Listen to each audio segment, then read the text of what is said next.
So Telangana రాష్ట్రంలో జరుగుతున్నటువంటి జూబ్లీస్ ఉప ఎన్నికకు ఇంకొక రేపటి వరకు మాత్రమే సమయం ఉన్నది. ఎందుకంటే రేపటితోటి ప్రచారం ముగుస్తుంది. సో దాని తర్వాత 2 రోజులు ఇక ప్రజలకి అయితే కంప్లీట్గా జాతర జరుగుతూ ఉంది. సో పైసల జాతర జరుగుతూ ఉంది. ఇక్కడ కంప్లీట్ విషయం ఏంటంటే ఆల్రెడీ బీఆర్ఎస్ పార్టీ పంచడం జరిగింది, కాంగ్రెస్ పార్టీ కూడా ఆల్రెడీ మొదలుపెట్టడం జరిగింది. నాకు తెలిసి ఇది మొదటిసారి అనుకుంటా. ఇంత ముందు డబ్బులు ఇవ్వడం అనేది ఇది మొదటిసారి. అంటే ఎలక్షన్స్ 11వ తారీఖు ఉన్నాయి. దాదాపు 4-5 రోజుల ముందు నుంచే డబ్బులు ఇవ్వడం అనేటువంటి ఆనవాయితీ నేను ఎప్పుడు చూడలేదు. ఒక రోజు ముందు లేకపోతే 2 రోజుల ముందు జరుగుతుంది డిస్ట్రిబ్యూషన్ అంతా కూడా. కానీ 4-5 రోజుల ముందు జరగడం అనేది నాకు తెలిసి 2వ విడత కార్యక్రమం కూడా ఉన్నదేమో అనేటువంటి అనుమానాలు చాలా బలంగా వినిపిస్తా ఉన్నాయి. ఎందుకంటే 2వ విడత కూడా డబ్బులు పంచాలి. ఎందుకంటే ఇప్పుడు బీఆర్ఎస్ పార్టీ 1000 రూపాయలు పంచుతా ఉంది. సో కాంగ్రెస్ పార్టీ ఆల్రెడీ పంచడానికి అవకాశాలు మళ్ళీ స్టార్ట్ చేసినట్టు తెలుస్తుంది. వాళ్ళు కూడా 2000 ఒక దగ్గర, 1500 ఒక దగ్గర, 2500 ఒక దగ్గర పంచినట్టుగా అర్థమవుతా ఉంది.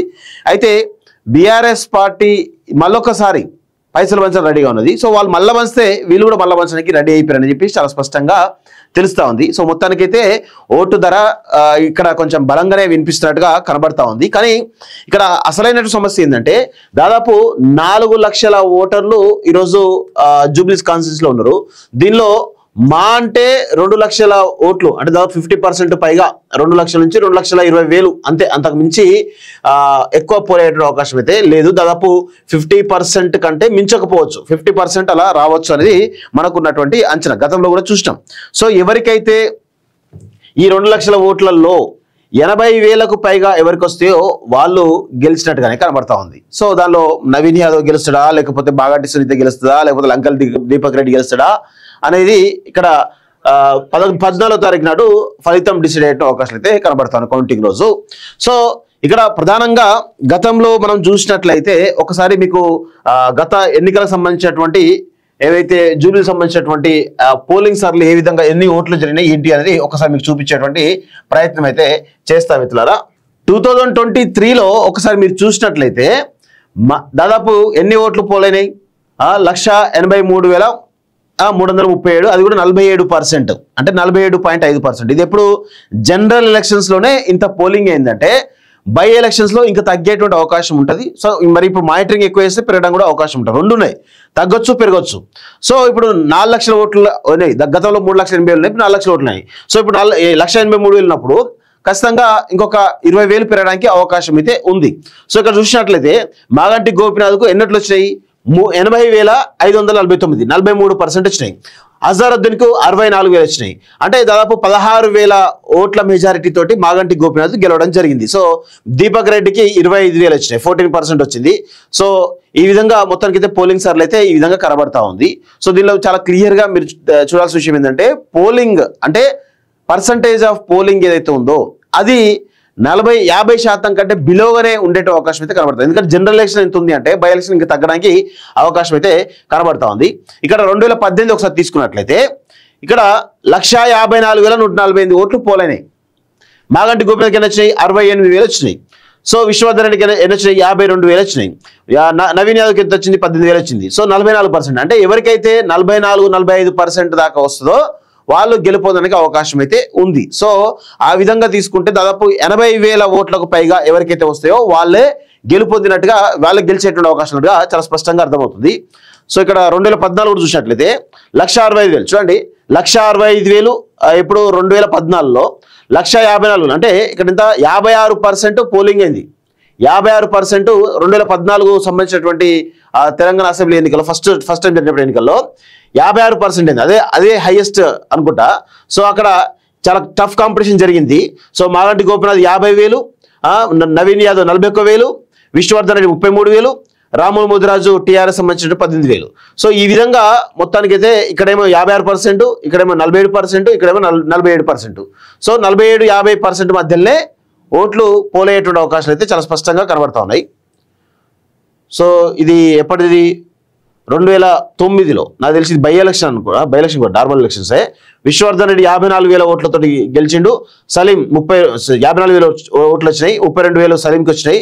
పిఆర్పి నుంచి 19,000 వచ్చినాయి. సో ఈ విధంగా 1,80,000 నుంచి 2 లక్షల ఓట్ల వరకు పోలవడానికి అవకాశం అయితే కనబడుతుంది. ఇంతకు మించి పోవడానికి అయితే కనబడతలేదు. ఎవరికైతే 80,000 ఓట్లకు పైగా వస్తాయో వాళ్ళే గెలుపొందడానికి అవకాశం అయితే కనబడతా ఉంది. సో ఇక్కడ ఫర్ సపోజ్ ఇక్కడ ఎగ్జాంపుల్ చెప్తున్నాను, 1,20,000 ఓట్లు ముస్లిం మైనారిటీ ఉన్నాయి. ఇది ప్రధానంగా వినిపిస్తున్నటువంటి మాట. సో దీని తర్వాత యాదవ్ ఓట్లు, మున్నూరు కాపు ఓట్లు, కమ్మ ఓట్లు, అదేవిధంగా రెడ్డి ఓట్ బ్యాంకు, దళిత ఓట్ బ్యాంక్ కూడా దాదాపు 30,000కు పైగా దళిత ఓట్ బ్యాంక్ ఉంది. క్రిస్టియన్ మైనారిటీ ఓట్ బ్యాంక్ కూడా 20,000కు పైగా ఉంది. అదేవిధంగా ఇట్లా విడతల వారీగా ఉంది. సో ఈ ఓట్స్ అన్ని కూడా టర్న్ అవుట్ అవుతాయి. సో వీళ్ళ కోసం పార్టీలన్నీ కూడా చాలా సీరియస్గా ప్రచారం జరుగుతూ ఉన్న విషయం చూస్తాం. సీరియస్గా ఓటర్లు ఎట్లా ప్రసారం చేసుకోవాలి, ఓటర్లు ఎట్లా కలవాలని దాంట్లో కనబడతా ఉంది. సో ఇక్కడ తెలియాల్సిన విషయం ఏంటంటే ఇప్పుడు జరుగుతున్న బై ఎలక్షన్స్లో దాదాపు ప్రతి పార్టీ నుంచి కూడా 100 నుంచి 150 ఓట్లకు ఒక ఇన్ఛార్జ్ పెట్టేసి వాళ్ళ యొక్క డేటా మొత్తం తెప్పించే ప్రయత్నం చేస్తున్నారు. వార్డు వైజ్ వార్డులో దాదాపు 750 ఓట్లకు పైగా ఉంటే దానికి దాదాపు ఒక 5-6 ఇన్ఛార్జ్ ఇచ్చేసి వాళ్ళకు ఈ 100-150 మందికి సంబంధించినటువంటి డీటెయిల్స్, వాళ్ళు ఎక్కడ ఉంటున్నారు, వాళ్ళ పేరేంటి, అడ్రస్ ఏంటి, వాళ్ళ ఫోన్ నెంబర్ ఏంటి, వాళ్ళ ఓటర్ ఐడి ఎపిక్ నెంబర్ ఏంటి, ఇవన్నీ కూడా కలెక్ట్ చేస్తూ మొత్తానికైతే పకడ్బందీగా ప్లాన్ చేస్తున్నట్టుగా తెలుస్తోంది. అది టీఆర్ఎస్ నుంచి అదే జరుగుతోంది, కాంగ్రెస్ నుంచి అదే జరుగుతోంది, బీజేపీ నుంచి కూడా అదే జరుగుతోంది. సో ఇట్లా మొత్తానికైతే డేటా అంతా కలెక్ట్ చేసుకొని నిన్నటి నుంచి కూడా బీఆర్ఎస్ పార్టీ ఆల్రెడీ డబ్బులు వంచుతా ఉంది. ఇక నాకు తెలిసి వాటి నుంచి కాంగ్రెస్ పార్టీ స్టార్ట్ చేసే అవకాశం కనబడుతున్నాయి. బీజేపీ కూడా రేపు ఎల్లుండో వాళ్ళు కూడా స్టార్ట్ చేసే అవకాశం అయితే చాలా స్పష్టంగా కనబడతా ఉంది. సో ఇది జూబ్లీకి సంబంధించినటువంటి బ్రీఫ్ ఇంట్రడక్షన్. సో ఇక్కడ నవీన్ యాదవ్ గెలుస్తాడా, లేకపోతే మాగంటి సునీత గెలుస్తుందా, లేకపోతే లంకెల్ దీపక్ గెలుస్తుందా అనేది 14వ తారీఖు నాడు కౌంటింగ్ రోజు తెలుస్తుంది. సో తెలంగాణ రాష్ట్రంలో జరుగుతున్నటువంటి జూబ్లీస్ ఉప ఎన్నికకు ఇంకొక రేపటి వరకు మాత్రమే సమయం ఉన్నది. ఎందుకంటే రేపటితోటి ప్రచారం ముగుస్తుంది. సో దాని తర్వాత 2 రోజులు ఇక ప్రజలకి అయితే కంప్లీట్గా జాతర జరుగుతూ ఉంది. సో పైసల జాతర జరుగుతూ ఉంది. ఇక్కడ కంప్లీట్ విషయం ఏంటంటే ఆల్రెడీ బీఆర్ఎస్ పార్టీ పంచడం జరిగింది, కాంగ్రెస్ పార్టీ కూడా ఆల్రెడీ మొదలుపెట్టడం జరిగింది. నాకు తెలిసి ఇది మొదటిసారి అనుకుంటా. ఇంత ముందు డబ్బులు ఇవ్వడం అనేది ఇది మొదటిసారి. అంటే ఎలక్షన్స్ 11వ తారీఖు ఉన్నాయి, దాదాపు 4-5 రోజుల ముందు నుంచే డబ్బులు ఇవ్వడం అనేటువంటి ఆనవాయితీ నేను ఎప్పుడు చూడలేదు. ఒక రోజు ముందు లేకపోతే 2 రోజుల ముందు జరుగుతుంది డిస్ట్రిబ్యూషన్ అంతా కూడా. కానీ 4-5 రోజుల ముందు జరగడం అనేది నాకు తెలిసి 2వ విడత కార్యక్రమం కూడా ఉన్నదేమో అనేటువంటి అనుమానాలు చాలా బలంగా వినిపిస్తా ఉన్నాయి. ఎందుకంటే 2వ విడత కూడా డబ్బులు వంచాలి. ఎందుకంటే ఇప్పుడు బీఆర్ఎస్ పార్టీ 1000 రూపాయలు వంచుతా ఉంది. సో కాంగ్రెస్ పార్టీ ఆల్రెడీ పంచడానికి అవకాశాలు మళ్ళీ స్టార్ట్ చేసినట్టు తెలుస్తుంది. వాళ్ళు కూడా 2,000 ఒక దగ్గర, 1,500 ఒక దగ్గర, 2,500 ఒక దగ్గర పంచినట్టుగా అర్థమవుతా ఉంది.